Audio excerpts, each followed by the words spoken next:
Good morning. Today, lilipat na tayo dyan sa grading dock for hull maintenance.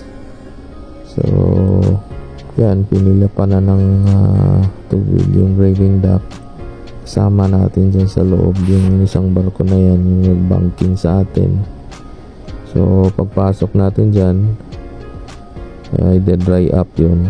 So, may pilot na for undocking. So yan, hindi tayo gagamit ng ship's engine.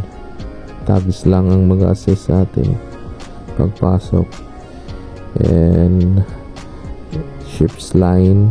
So tatali lang tayo dyan sa may locomotive sila sa loob. Yan, para unti-unti tayo makapasok. Then ship's line dyan sa proa naman. Yun, closing the gate. Pag nakasarado na yung gate, then they will start pumping out the water. Yan, pag dry up, yan, nakapatong na tayo sa loob ng grading dock, ready for hull maintenance na. So that's all.